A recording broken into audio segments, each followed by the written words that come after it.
Because when I looked up the symptoms that I had, it talked about poor posture. Well, I don't normally have poor posture, right? Because I don't, I'm normally a person that does walk properly. But I guess the weeks of doing that on the roof, especially with one day cold last weekend, finishing that roof off, it was, not this weekend just gone, the weekend before. And I think that was what caused it.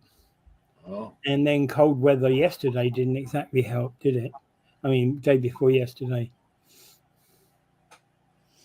So I was kind of with, I don't think it's flu, but it flu-like symptoms, aches and pains across your body. Probably is flu. Well, I'm not got any cold symptoms. Well, it doesn't matter. So obviously, you have some respiratory, and that. Usually, when I get when I got a touch of the flu last week, but almost always it hits me digestively. Yeah, I don't know. It is what it is. Okay, I don't know what it was, but I seem to be getting through. I've still got aches and pains on my body, but enough that I can get to do things. Right. Okay. So, BBC director and head of news resigned after criticism of Trump's speech edits. Yeah, it's been a couple of days since I read the article, but come on, BBC, you know better than that. They really screwed up on this one. I'm telling you, that's all they need to do. Is their Trump says enough stuff. You don't have to mess with the videos. I mean, dumb.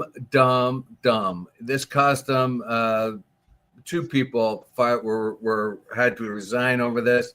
What they did was they took. These are not videos from yesterday. This is 6th of January, 21. I mean, 2020. Was it or 21? Yeah, 21. Yeah, when the mob attacked. This is the revolution one. Yeah. So what they did was this was about January 6th. They were doing a documentary or something or some news thing on that. And what they did was they included the video. Of course, Trump gave that spiel ahead of time. We all saw it. He says, you got to fight. If you don't fight for your country, you're not going to have a country. That's something like that. Yeah. Yeah. So they left that one in, but they didn't leave. But what he also said is, I expect you to do that peacefully and patriotically. And they left that part out. So they definitely colored the videos or left the impression in the mind of the watcher that Trump was a bad guy instigating the riot. And I never knew until afterwards that he said peacefully and respectfully. Peacefully and patriotically. Yeah. Yeah. He did. He included that. Now, Trump's not dumb. He knows that he couldn't say what he did without adding that. Yeah. To cover his ass. But anyway, the BBC decides they're not going to put that part in. Yeah. So it makes him look like more of a villain. You know what I mean? Yeah. So, and it's the wrong thing to do. Well, yeah, and it was obvious, and I don't know. They've got to edit things from time to time, but that is like 10 seconds, if that. Yeah, and now the BBC prides itself into being nonpartisan, basically, and down the middle. I mean, you could say that, but of course it wanders one way or the other a lot of times, particularly in domestic. And we could see how they screwed up with Israel. Man, they took Israel's side almost the whole way, almost from the beginning. Mm. But on other times they go left and whatever else. So they are still. I watched them more carefully than I ever did before, but among the world's news outlets, you can still get some pretty good, reliable info from the BBC. Al Jazeera, another one, is pretty reliable for worldwide network. But you really got to balance. You really got to be very careful. In this particular case, I don't understand how professional journalists of that grade could have made that kind of blunder.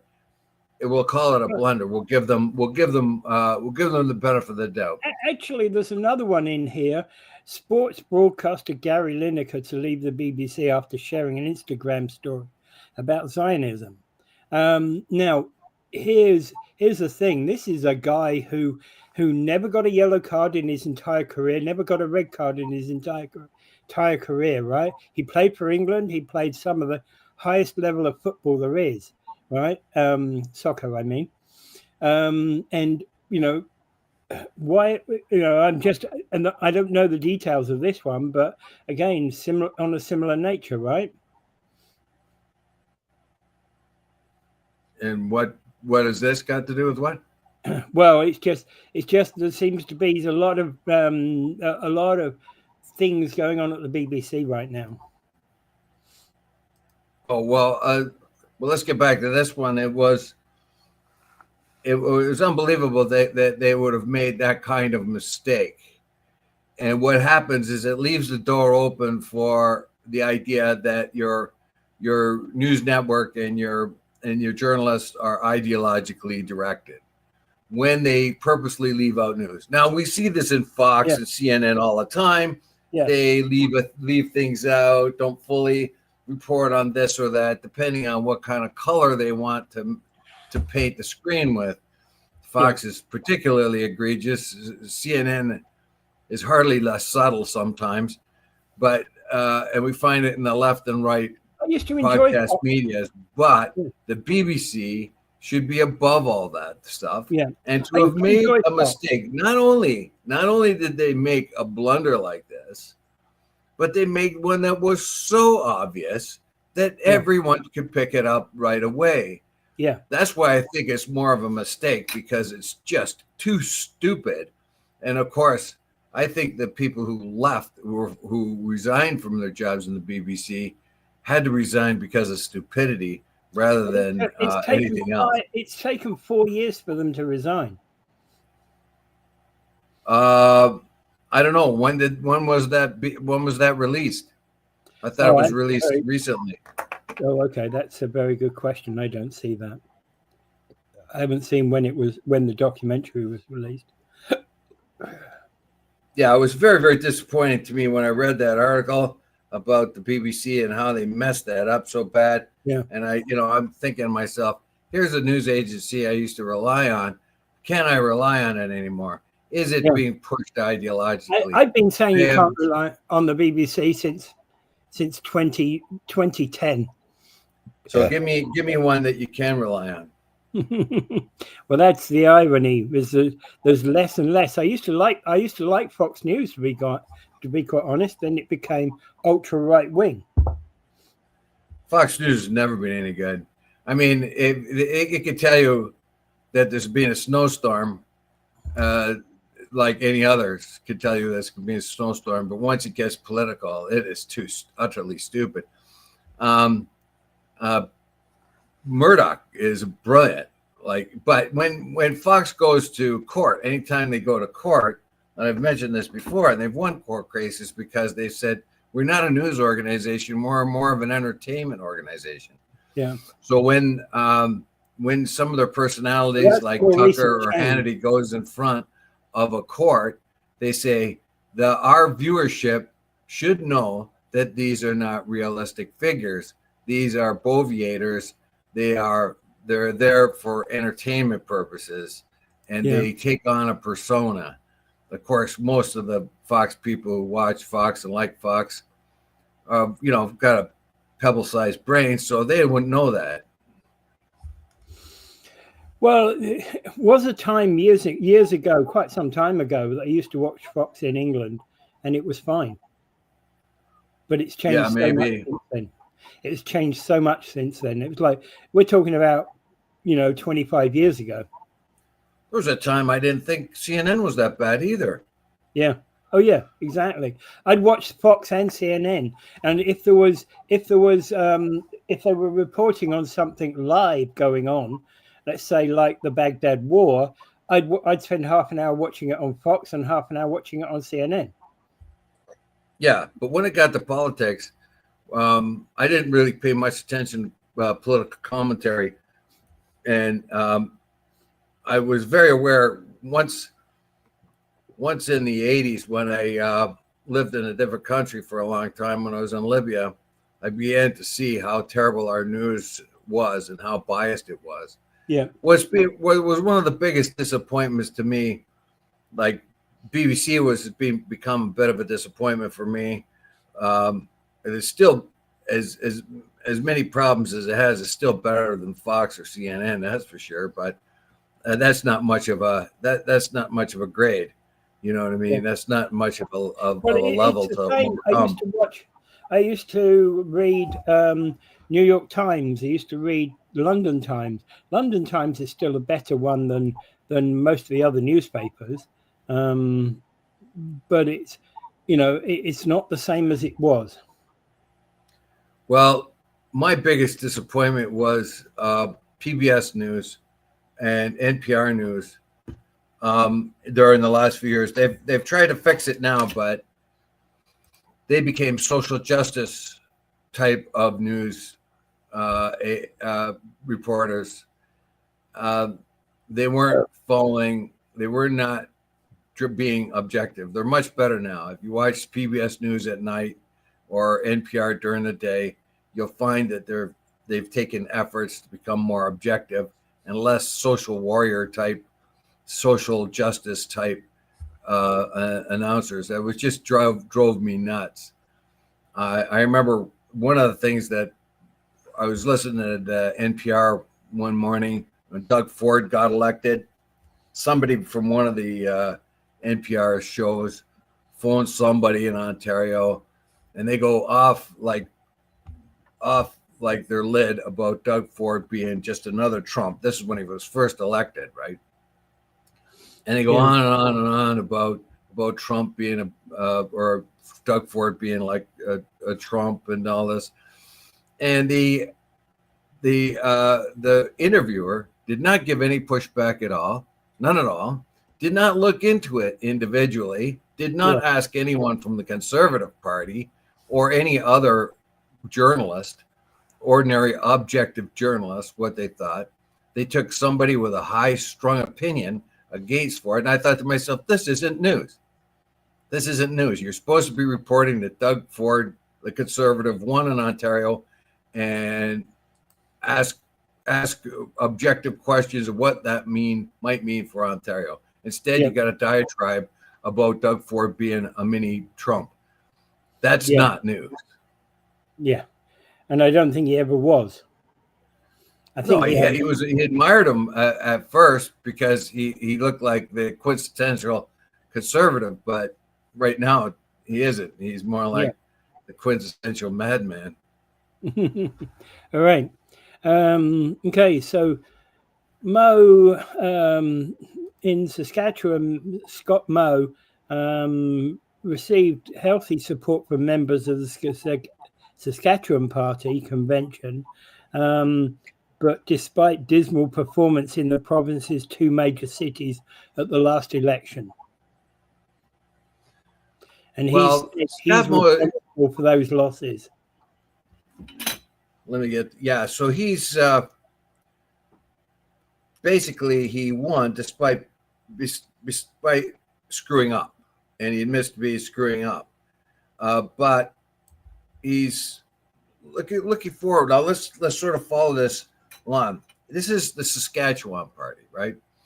And the Saskatchewan Party is showing itself to be more to the right, more to the right than it was originally when it was first created. The Saskatchewan Party was created by a combination of conservatives and liberals. They got together to make a new party so that they could have a party that could truly challenge the NDP. The NDP had pretty much held sway there for a while. and concerned members of the Liberals and Conservatives decided to get together and become a very centrist party to sort of counterweight against the NDP. But since most got in, the party is shifting more and more to the right. So you might find this party moving more towards the right and becoming more typical of a conservative party. That being said, Mo seems to be very secure right now in moving on, but there is cracks in his party, and he's had to apologize for something because I read the article a few days ago. I can't remember what it was. But that part of it that the Saskatchewan party was actually made up of the two parties of the Liberals and the Conservatives because they had no other way of beating the NDP. So they combined their efforts and made a party called the Saskatchewan Party. I thought it was pretty neat. We need an Ontario party here. Yeah, I agree. We need an Ontario. People should be looking at the Ontario Alliance and other parties. I guess this is what it is. The Saskatchewan Party did very poorly in the major cities. It still won, but it did poorly in the major cities. Lost 80% of the vote. So Mo blames himself on this. He says it was a step backward for us and a step backward for the Saskatchewan Party. For that, I take full responsibility. But he did win his fifth straight majority in 2024, but was swept out of Regina and held to only one Saskatoon riding. So this is an indication that his party may be faltering. We find that too. We find that the cities generally are more liberal and the countryside is more conservative, but it's not quite right saying that because the countryside in Canada can either be NDP or far right or far left, it seems. They have no time for the in-between. If you drive through Ontario rural areas, you'll find a lot of conservative signs and NDP signs, but you won't find liberal signs. Yeah, and that's evident from this area because the reason why I think part of the reason why we have a Conservative and an NDP here is because of that, right? In Niagara, we have a lot of rural areas that support NDP at times and support a Conservative at other times. Well, with us here, it's more of the personality, I think. Wayne Gates, Tony Baldinelli. I think there could be a better MPP than Wayne. Everybody says that, and mostly they point out the fact that he's an NDP, that he wouldn't be that effective. I wouldn't. It's not because he's NDP. I think he's got his fixed agenda, and he's not listening to the people. How much do you want the people? Like he's fought tirelessly for the hospitals to keep open. He's I know. I'm not disagreeing with things like that kind of stuff. Yeah, I'm not disagreeing with things like that. Well, what has Baldinelli done? Do you like him? I don't even hear the guy. I don't know what he stands for. I must admit that what I get with that with Tony is we get the twice a year pamphlet that comes from Conservative headquarters. Yeah, at least you see Wayne Gates. You see him around town all the time, right? He's there. He's present. He's visible.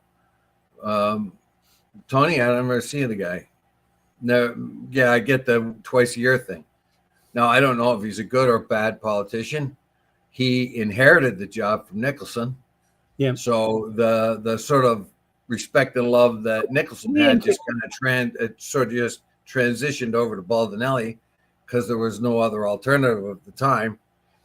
But we interviewed him when he first came on in Your City, Your Voice, didn't we?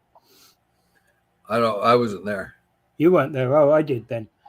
I did. I interviewed him. It was interesting because he used to work for Don,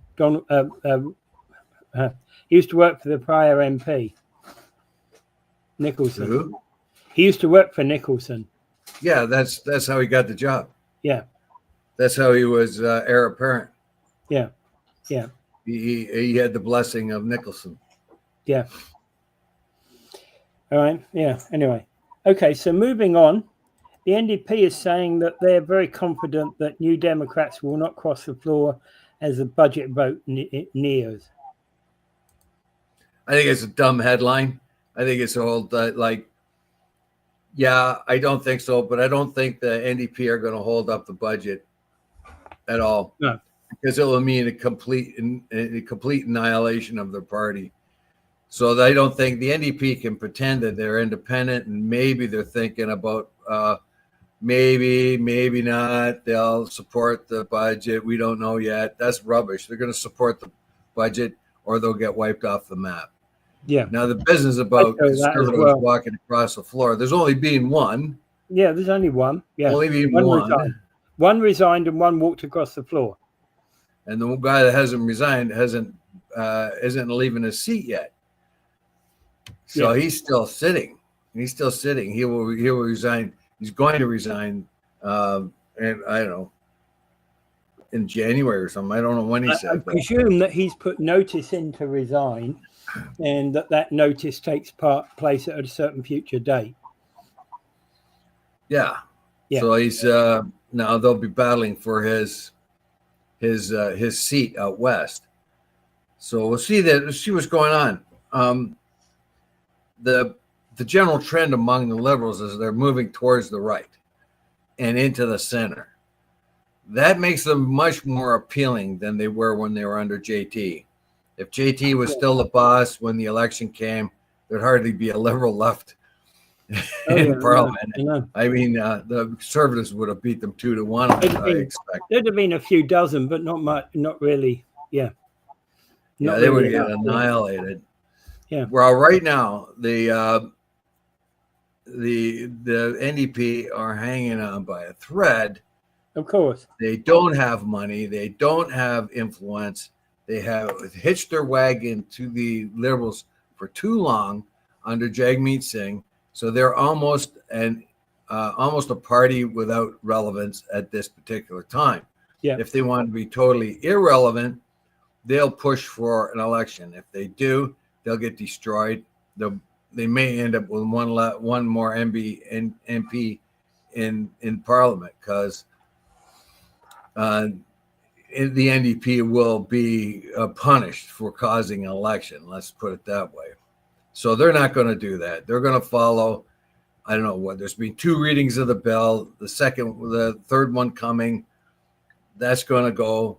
All this drama about whether the bill will pass or not is all kind of nice little story work, something for the journalists to do, the reporters to do, to make things that aren't exciting more exciting, because everyone knows the NDP will not cause an election and thereby cause their ultimate annihilation.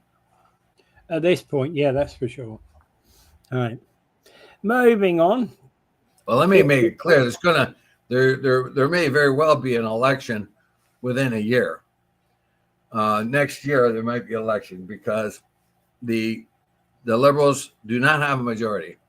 Yeah. And sooner or later, the Conservatives are going to find a way and means to push things. Carney will get into a spot where he's comfortable. Then he will call the election. He will go and he'll call the election. He'll wait until things settle in his favor. If they don't, he'll delay it as best he can. But he knows sooner or later, because he has got a minority, there has to be an election. Probably, I don't know. Carney, I say that because not from my ideas, but those are the ideas I've been reading in the newspaper, and sort of political pundits of one kind or another say, well, yeah, it's probably going to happen.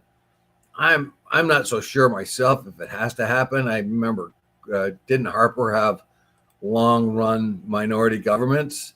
He did. and they did just fine with him. He did. So I think probably,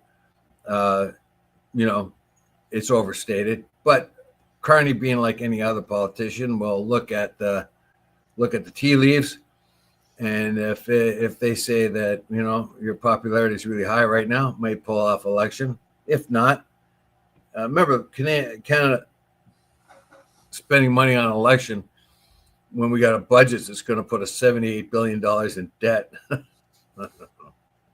Yeah. Well, and just Randy West says that if the budget of death passes, I would suggest Conservatives simply remain seated for the balance of the term and let the Liberals rule unrestricted. Let the world see how bad it can be so fast. Yeah, that's quite right. If I get I think it, Randy. Yeah, but if I have to believe the things that I read, or the little news stories and things like that I watch, if I am to believe them, then Poilievre would like to have an election. Maybe not now that he's lost sort of two members, but prior to that, I think he was kind of itching for election. At least he knew he would get I think he felt that he would get, maybe not win the election, but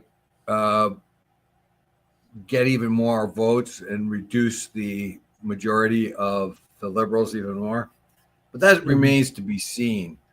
Yeah. I don't think Canadians really want an election right now. We're living in peculiar times, I think. Yeah.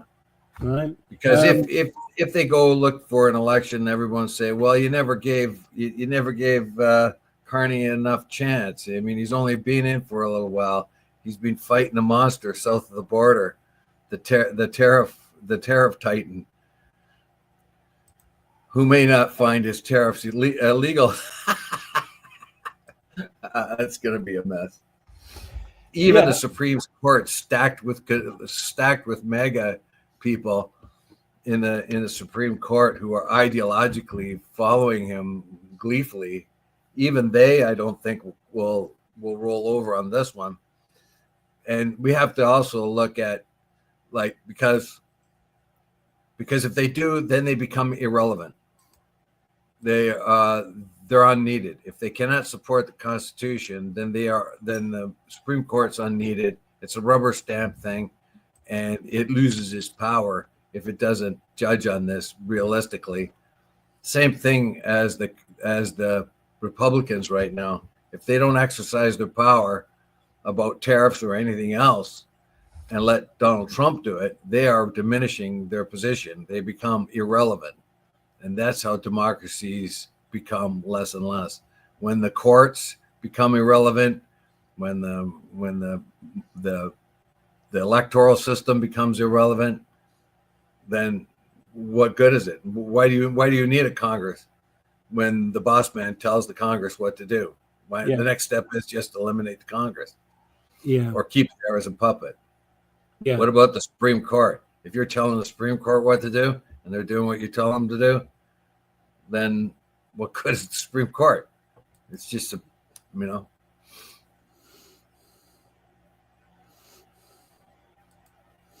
right. Moving on. What was that last comment? The last comment was, you guys need to stop legitimizing Ottawa. Canada has fallen, and you are helping to Bolshevik bank in Figureland. I think we're far way away from Bolshevism. They like to use that word communism in the States. The conservatives do too, because they have no idea what it is. They know it's a boogeyman. It's bad. It means Stalin. It means Marx. It means for some reason they're saying communism is anti-Semitic. Well, communism was pushed by a lot of Jews. They saw that it was a way in which to get equality. Jews played a prominent role in Russian communism. Yeah. And communism everywhere. Karl Marx was a Jew. Leon Trotsky was a Jew. Yeah. You know what I mean? Oh, yeah. So that doesn't really hold, All right. So they don't even know what communism is. They just use a word. It's a word, boogeyman. Might as well use boogeyman. Yeah, absolutely. Okay, 50 years on from the Edmund Fitzgerald disaster. Yeah, I put this in here. Yeah, it's 50 years. Yesterday. I had no idea how important that ship was to the shipping in the Great Lakes. When it was built, it was the largest ship ever built for the Great Lakes. It was huge, and it was narrow. It was an unusual design because it had to be narrow, only 70 feet wide, 5 wide. But I forget how long it is. But it was really long. It was the biggest ship. When it first started, everybody knew about it, and the people in and around the Great Lakes would go to see it anytime they could go see it because it was that impressive of a ship of that time. Mm-hmm. Now, in 1975, when it sunk, it was a tragedy. 29 lives went down with it, and on a ship that should have been like Titanic, like what ended up being the Titanic. It was not supposed to be sinkable. So, but again, a lot of it, from what I hear, the workers were lazy about putting the hatches on. That's what they think, but they've never completely proven it. I got that speculation from a couple of guys that work the ships, and they always took shortcuts with the hatches, so they don't have to cinch them all up. They can sort of half cinch them up to make it easier to undo. They quite often thought it was overdone to cinch up the hatches completely. Now they may have blew open. There's another factor too. They've never had quite as bad a storm like that in 50 years since that time. The Edmund Fitzgerald storm was something in itself. I wasn't here obviously when that occurred, but I've seen it on documentaries and the like. Yeah, a heck of a storm. Now they had a great captain. The captain is very experienced, but he had too much faith in the ship, so he went out in open water. The other huge ships were hugging the shore closer, staying closer to a port where they could get in, or at least closer to shore. So they didn't go out in open water where it was really bad. Yeah. But the captain of the Fitz, who was just like Captain Smith of the Titanic, had extreme confidence in the ship and ran into trouble because he had overconfidence in the ship. Yeah. And they had 90-mile-an-hour winds at the time, and the ship couldn't handle it. We don't know about the hatches. That's a good possibility too. Well, you only need a few hatches, even if the majority were properly sealed and a few were not. That gets water in there, doesn't it? Maybe, but it wouldn't be there. There would be pumps to take care of a lot of that. So it's interesting. We don't know exactly what made it really go down like that. But in any case, what the reporting on it was the thing that bothered Gordon Lightfoot. He was a sailor himself, well-known sailor of Lake Huron. So he knew the Great Lakes. He knew the Great Lakes. He did a song about it, didn't he? What? He did a song about it. Well, that's what I'm getting to. Yeah. So he did not like the reporting on this. This was a ship that went down with 29 lives. It should not have happened. Not the Edmund Fitzgerald. That was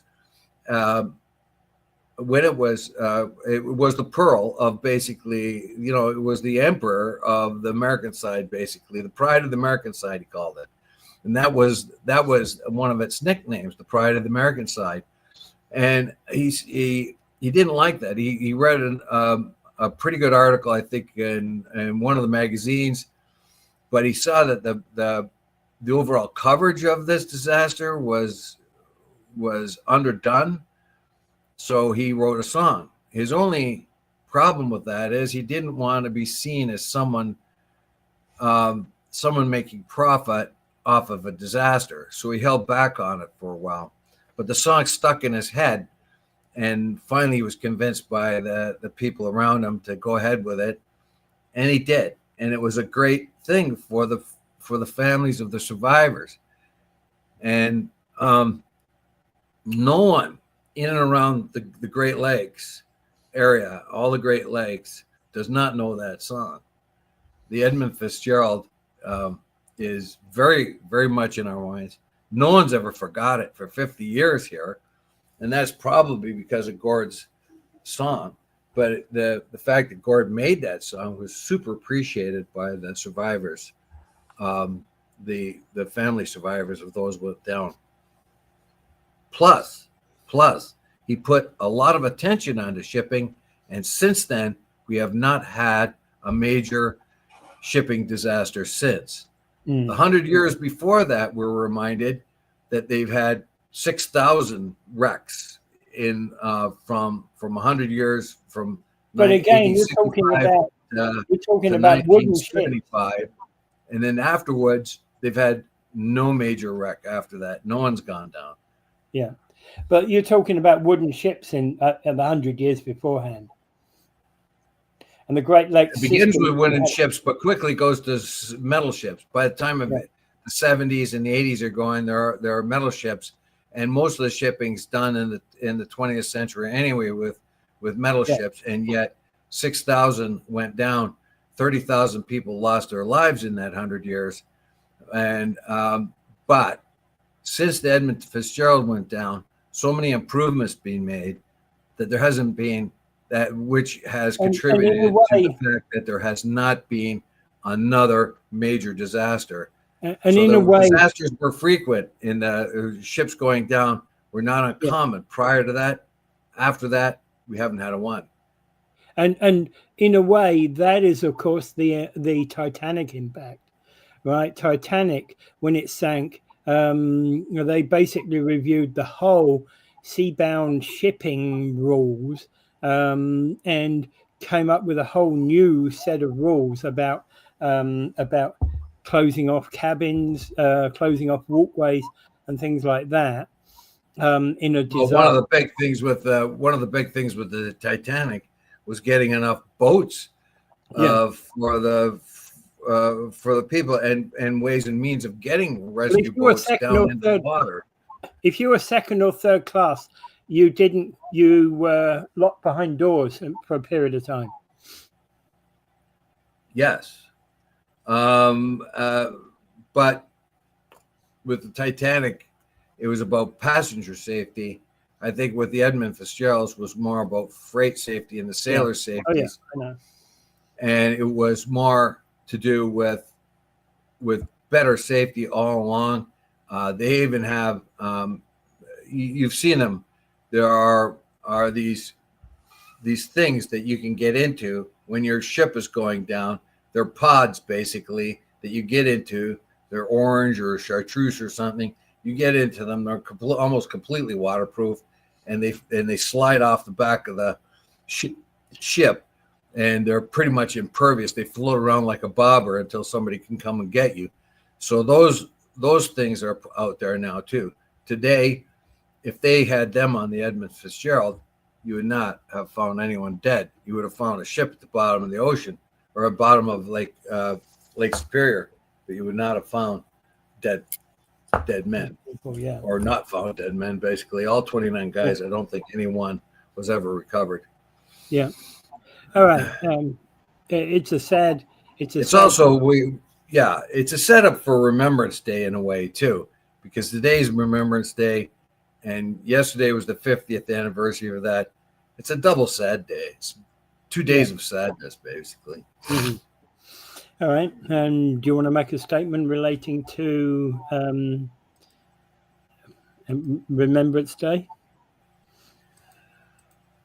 Only that we should never, ever forget that young men, particularly young men, but young women played a huge role as well.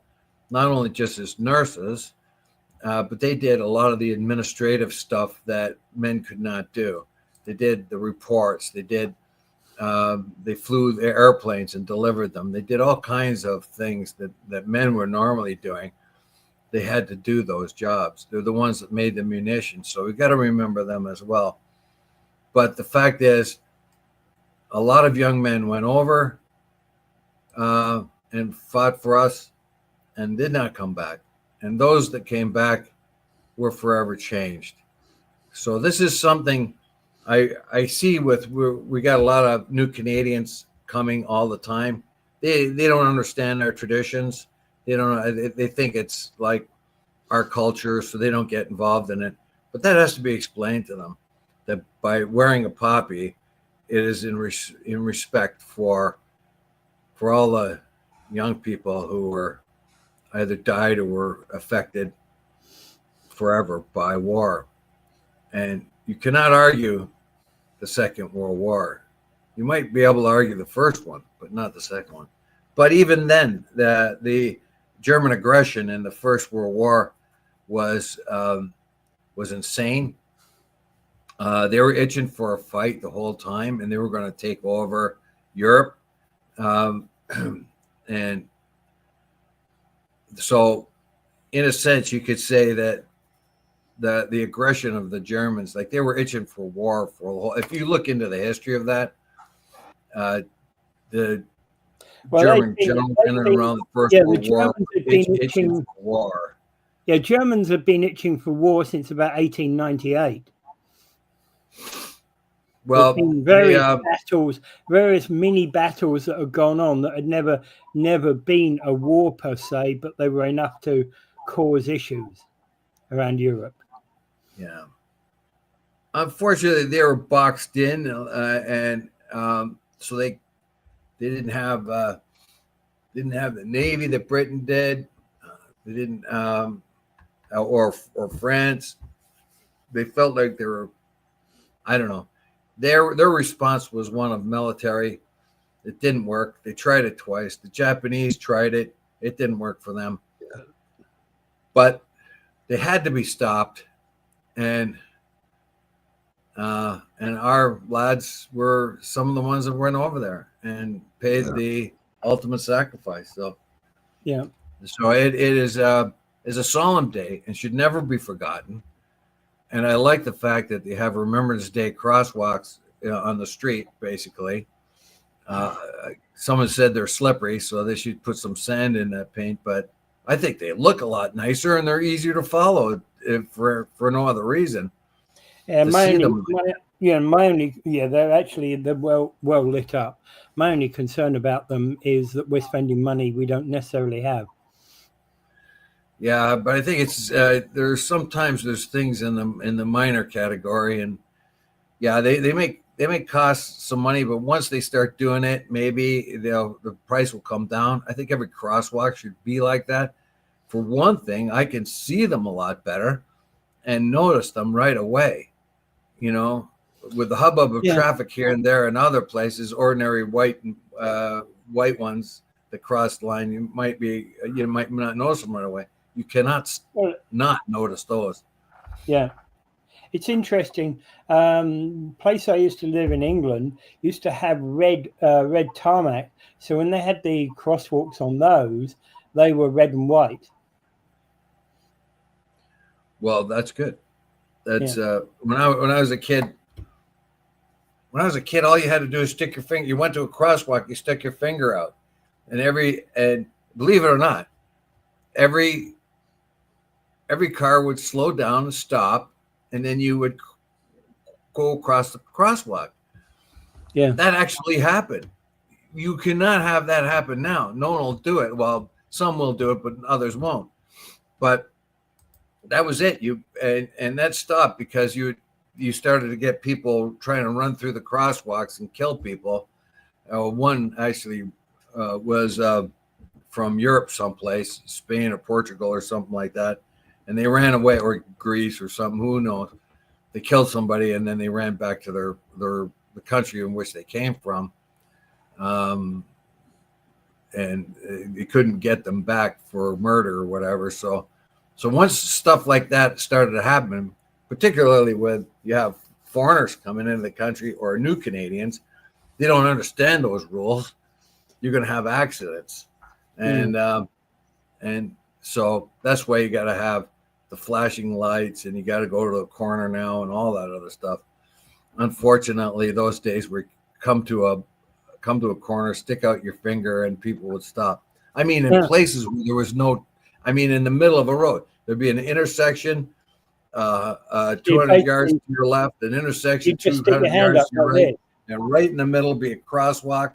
You stick your finger out, everybody would stop, and you'd walk across. Mm-hmm. Interesting. Yeah. Okay. Well, sometimes you actually wish for the old things to come back. Yeah, unfortunately, nobody is paying attention anymore. You know, probably one person might stop because you stick your finger out. The other person coming the other way will actually be on their cell phone. It worked. Believe me, I had no problems at all.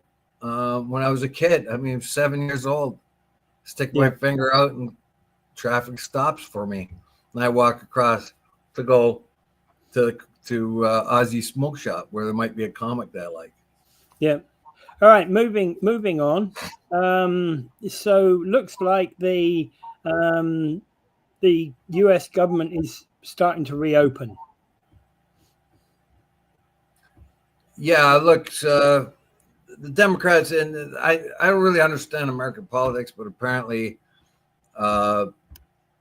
8 Democratic senators went with this. I don't know how the senators got involved in this. I thought this was mostly among congressmen. I obviously haven't been following it carefully enough. I apologize for that. I did know that they're closing up the government, and Speaker Johnson had to lie every day of his life about, well, we're going to do some nice health care for you. All you have to do is sit back down in the government. I knew this had to happen sooner or later because sooner or later the Democrats are going to look at their own constituencies and say, this shutdown is hurting the people I support. Yeah. So sooner or later the pressure is going to be on them. Yeah. The fact is that they may have got what they want because the Republicans said that they will talk about the healthcare and extensions to healthcare. The Democrats did not get that. They proposed that the extension to healthcare was the important thing. The Republicans countered back with a big fat lie saying they want to give healthcare to illegals. Since it's illegal to give healthcare to illegal, tell me how that happens. Yeah. It is absolutely illegal. That was one of those nonsense things over the last couple of weeks. Yeah, that's Republican. That's as stupid as calling Zora Mandani as Islamo-communist. I never laughed so hard when I heard that. Come on. Yeah. You actually believe, well, I guess the average American one might not know, but those are two contradictory terms like I've never heard. Yeah. Islamo-communist. Let's make up new terms like Islamo-communist. Can you even think of what that would be? Islam and communism? Not really. Not really. Seriously? Well. I don't know. I don't really come up with some stuff, I tell you. Yeah. I mean, I love it when she says that that the Democrats are Hamas, illegal, and criminals or something like that. And Johnson says the big demonstration they had there, No Kings demonstration, was made up of Hamas supporters, communists, and Antifa. I mean, it's hilarious. But you know what? What isn't hilarious? Some people actually believe it. I know. They're using the average American's ignorance against them. And part of the problem is that the terms like Bolshevik, communist, Marx, right, are all being misused by a lot of people. They don't even know what it is. They haven't got a clue. When Mamdani says he's a social democrat, they say, "Oh, look, Mamdani's going to turn New York into Venezuela." Well, in Venezuela, they don't have social democracy, do they? Where do they have social democracy? They have it in Norway, Finland, Sweden, Denmark, and Iceland, some of the most prosperous countries in the world, and they are basically social democrat countries. But they never say, "Oh no, Mamdani's going to turn New York into the Nordic countries." No, it's always Venezuela, and Venezuela does not have a social democrat party. Yeah. So what are they talking about? Besides which, social democracy is not socialism, right? Norway, etc., are not socialist countries. There is aspects of socialism in it, but there is. But look, like I said before, a public library is socialism. Yes, in a way, but again, one of the world's biggest capitalists, Carnegie, built a load of libraries. Yeah, look, a library is a public space. It's open to everyone. That's socialism. The road that you walk down and you use your car, or you walk down the sidewalk, right? Everyone can use it. That's socialism. Well, yes and no, because in fact, even in a capitalist society, you have to have infrastructure that helps people get around. You can't have in a true capitalist society, the roads would be tolled and made money off, not to pay for the road, the maintenance of the road, but to make profit. And that's what used to happen. People had to use to pay tolls through roads or bridges or anything. There were profit driving things. Whereas the whole point of a common infrastructure is like healthcare, common healthcare. It means that people live healthier lives, and therefore, generally speaking, are in a better situation than if they have paid for healthcare. Well, look at the 407. That's what's going. That is what it would cost you if we didn't have public roads and highways. That is a private one, and it costs a fortune to go on. It's very convenient when you need it if you want to pay for it. But think of every road in Ontario where you have to pay like that, some kind of money to use it, because it's owned by a private corporation. But again, when it's all open and public, that's socialism in a way, because everyone can use the roads and the highways that's open to all. And again, certain of the American interstates actually have tolls on them, right? But that's usually to maintain but that's so they don't have to tax their citizens. They can use the money to pay people to fix it, to care for it, and all other things. We used to have a toll on the St. Catharines Skyway until it was paid up. Nobody remembers that now. And I think there was also one over the Burlington Bridge, but I'm not sure. But there was a toll over St. Catharines, the St. Catharines Skyway that nobody remembers anymore, practically. I've seen pictures of it. Historical. Yeah, so you had to. So you paid the toll so that you could pay for the bridge, so it wouldn't be as much of a lien on the taxpayer. Yeah. So the fact is that's socialism. When you talk about affordable housing, that's socialism, because if you left it to capitalists, it wouldn't happen. Yeah. Right. You'd have to look for a philanthropist to make it. So there's aspects, but then again, what happens in socialist or communist the most successful capitalist country right now is communist China. In the shortest time ever, in lightning speed, it's become the preeminent capitalist country next to the United States, and it's biting at its heels. And it did that in 50 years. Yeah. It did it between the years 1975 and now. In 50 years, it became the preeminent capitalist country, and it's communist. So people don't understand the terms communism. They don't understand the variations of it. They don't understand what socialism.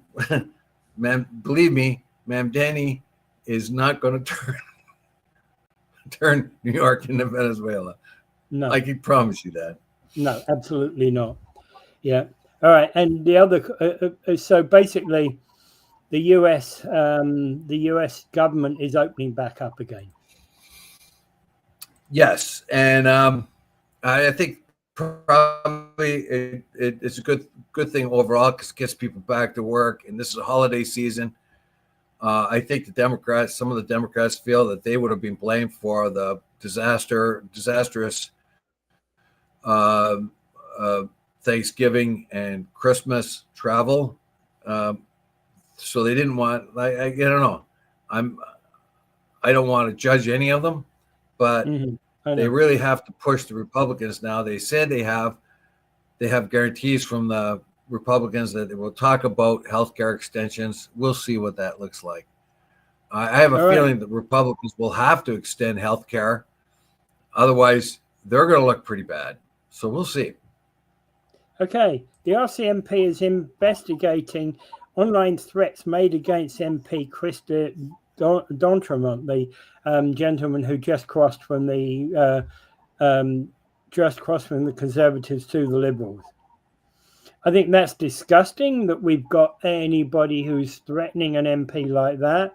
I get that people like Mike Cushman believe in that we should go to an election when you've decided to do this, but and I agree. I do largely agree, but again, don't be going after anybody. Don't threaten anybody. That's anti-democratic. Well, I've got sort of two looks at this. Yeah, you've just walked away from the party that got you elected. Yeah. So there's a problem there. But on the other hand, if you are really the person you say you are, and you feel that your constituents would be much better off if you were in the Liberal camp, that may be it. You got to sit there and look at the guy who's going to retire. Basically, he could have crossed the floor. He could have become an independent, but he decided not to do any of those. Just conclude his political service altogether. Entremont could have been an independent too, instead of doing the drastic thing of crossing the floor. He said that conservatives have come in and railed against him, and some of the comments that the Conservative Party has made about D'Entremont makes me wonder if they're sound of mind. Yeah, seriously, they did. They're frothing at the mouth like some kid. Yeah, that bothers me. And okay, so it is true that he's been a traitor to his party, right? To the Conservative Party. Is it true that he's a traitor to the people who hired him, though? Yeah, that's a very different question, isn't it? Because he was the majority there is less than 500. Now, is he just an opportunist looking at the future thinking, well, if I want to keep this job, I got to change parties? But this is something that's happened all the time.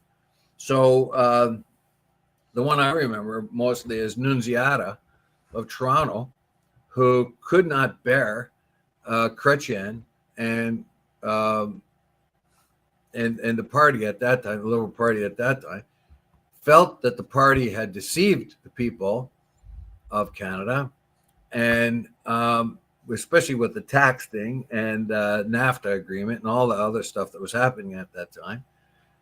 He complained, and he became an independent for years thereafter. Mm. Yeah. So you could still become an independent. Yeah.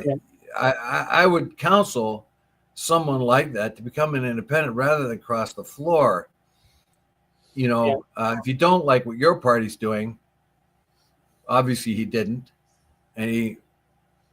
but it's a complete philosophical change walking from conservatives to liberals, although the liberals are looking a lot like the conservatives these days. I'm glad to have heard that recently on an editorial about how the conservatives or how the liberals are looking a whole lot like the conservatives, taking up their talking points. I've been talking about that for a while. I think it's pretty obvious that they've taken that common sense approach and got rid of Trudeau's fluffy idealism and put the party back into the center. Yeah. Which is where a Liberal Party really ought to be. But this business about being threatened, it seems like no one can get away without being threatened these days. There's always threats. And I mean, this is a pretty simple thing. The guy walked across the floor and he's being threatened. He can be put up. People can get mad at him and argue with him and tell the world what a jerk you are. But once you start to threaten people, where is this all coming from? No, yeah, exactly. And at the end of the day, for example, we've had local politicians like Biddle and Cisco in St. Catharines who've had their houses attacked and scrawled on. That's disgusting. Yes, it doesn't matter what you believe. It doesn't matter how you believe that person to be, right? If you want to believe that they're a traitor, debate it with them. Yeah, really. If someone was particularly an elected official, remember, he or she was elected by the majority in their, they got the most votes of anyone in their own district or riding. So if you are threatening them, you're threatening presumably everyone that voted for them. Canadians watching the illusion that the democracy vanished in real time. I'm not so sure. I can see the democracy vanishing in real time south of the border, but here in Canada, I think we still have a functioning but imperfect democracy. For one thing, we have more than two parties. The biggest problem with the American system is they have pretty much only two parties. They have independents, but mostly two parties, and they become juxtaposed in very different ways. Like they become, you see that there's a war within the Democrat Party between the moderates and the far left, and the same thing's happening in the Republican Party. It's actually looking like racism on the one side of it. I'm not so sure that there is that much of it among the Republicans, but it makes it look as if it is.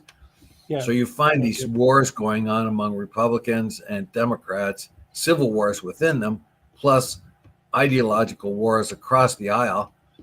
All right. I think we should call it quits at that. Okay. Without further ado, I bid you adieu, but I will mention Gaza. There are continuing strikes in Gaza, more people getting killed. I don't know who's watching it. I don't know who's monitoring it.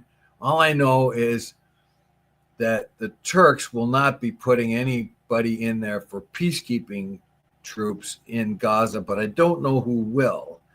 The Israelis, the way they've treated Vance and stuff like that, made it very clear that they're still in charge. They're the ones that are calling the shots. But this is becoming more and more a question, particularly among the Republicans, as we've seen with the work of Tucker Carlson and now this Nick Fuentes guy. I was going to mention the Nick Fuentes guy. I've got this note saying here, it was for yesterday's show that we didn't have because you're sick, but it says, watch out for anti-Semitism, dangerous Fuente. Unfortunately, when the business, the powerful AIPAC and Israel lobbies exposed in how many almost every representative gets money from them, then what happens then is you're going to get what I'm worried about is this anti-Semitic spinoff. Yeah. May call it anti-Israel if you like, do anti-Zionism, but anti-Jewish, anti-Semitism, you got to be very, very careful here. Absolutely, you've got to be very careful. All right. Yeah, that's the whole thing. I'm very critical of Israel, what it does. I don't think Zionism was a good idea, all in all. But somebody would call me an anti-Zionist or anti-Semite for just having those views. But I think those are political, not religious, not ethnical. Yeah. So, but when you start getting into this rage kind of thing that's happening, we see that Charlie Kirk was having doubts about Israel. This Fuentes guy, I really don't want to listen to him because he sounds like a nutcase, but I will eventually, just to sort him out. But the problem is these things get into the rage mode. You know what I mean? So yeah. All right. And that's what I fear, and I fear that. And let me say this too: the anti-Semites that I knew, the few that I ever heard from, would be the Islamophobe as well. They'd be the person that didn't like blacks, didn't like Jews, didn't like Arabs, didn't like anybody, Indians, etc. So anyway, let's hope that peace deal happens. If the Americans can grow a spine, they may be able to deal with Netanyahu, but I don't see that happening anytime soon. So, but let's pray for peace.